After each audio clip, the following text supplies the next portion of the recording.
Congratulation sir. Thank you sir. I'm dean analyst Trichy.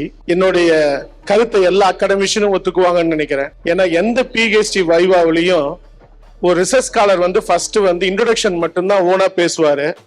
ஆனா நம்ம அமைச்சர் வந்து 54 ஸ்லைட்லயும் ஒரு ஸ்லைட கூட பார்க்கல. அதோட என்னன்னா அவரு அந்த ஸ்லைட் சேஞ்ச் பண்றதுக்கு நீ சேஞ்ச் பண்ணினார். அவர் கன்ஃபியூஸ் ஆயிட்டாரு. நான் அந்த ஸ்லைட பாத்துக்கிட்டே வந்தேன். இன்ட்ரோடக்ஷனுக்கு பார்க்கல, மெத்தடாலஜிக்கு பார்க்கல, டாமினன்ட் பெராமீட்டர்ஸ் 9 பெராமீட்டர்ஸ் எடுத்திருக்கீங்க அதுக்கு பார்க்கல, ஃப்ளோ சார்ட்டை பார்க்கல, அதோட பார் சார்ட்டோட இதை பார்க்கல, அக்செப்டர் பெராமீட்டர்ஸ் பார்க்கல, ஃபர்தர் ஒர்க் பார்க்கல. எப்படி சார் உங்களால இவ்வளவு பெரிய ஒரு பிரசன்டேஷனை real PhD viva done by honourable minister for half an hour அவருடைய தாட் எந்த ஒரு அந்த ஸ்லைடையும் ஒரு ஸ்பீச்சையும் செக் பண்ணப்ப ஒரு பெராமீட்டர் கூட மாறல. My question is how you manage the time management for this one, sir? நீங்க ஒரு honorable minister-ஆவும் இருக்கிறீங்க, ஒரு இன்சென்டிவ் ஒர்க் அப் பண்ணிருக்கீங்க, எப்படின்னு தான் எனக்கு தெரியல sir. Thank you sir, thanks for your words. Like எங்களுடைய ரிசர்ச் சூப்பர்வைசர் எனக்கு சொன்ன மாதிரி அந்த டைம் மேனேஜ்மெண்ட், அந்த ஈவினிங் டைம் ஒரு 3 to 5, சம்டைம்ஸ் திடீர்னு மார்னிங் 5:30 கிளம்பி வாங்க அப்படின்பாரு அவர். ஸோ அந்த மேக்ஸிமம் இங்கே எங்கள் திருச்சிக்காரங்க கூட தெரியாது. ஒரு மிகப்பெரிய ஒரு ஈவெண்ட்டை நான் கலந்துருப்பேன். அந்த ஈவெண்ட் முடிஞ்சு அடுத்த நிமிஷம் பார்த்தீங்கன்னா யூனிஃபார்ம் மாற்றிட்டு வந்து இங்கே நான் நின்றுட்டு இருப்பேன். அது யாருக்குமே தெரியாது நான் எங்கே போனேன்னு கூட.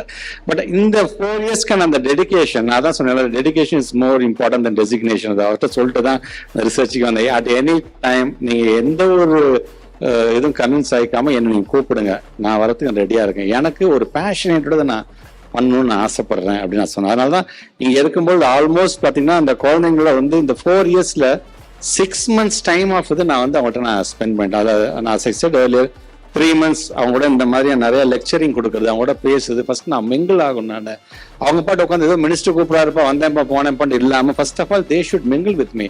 அப்போ தான் எனக்கு அக்யூரேட் டேட்டா கிடைக்கும். வெறும் அக்யூரேட் டேட்டா கிடைக்காம சும்மா வந்துட்டு போகிறதுல எந்த பிரயோஜனம் இல்லை. உள்ளபடி I use to congratulate each and every HMs. ஏன்னா ரொம்ப பாதுகாப்பாக கூட்டிட்டு போகிறது சாதாரண விஷயம் கிடையாது. So really I would like to thank each and every teachers who came with that students. So time management அப்படிங்கும்போது இதுதான்.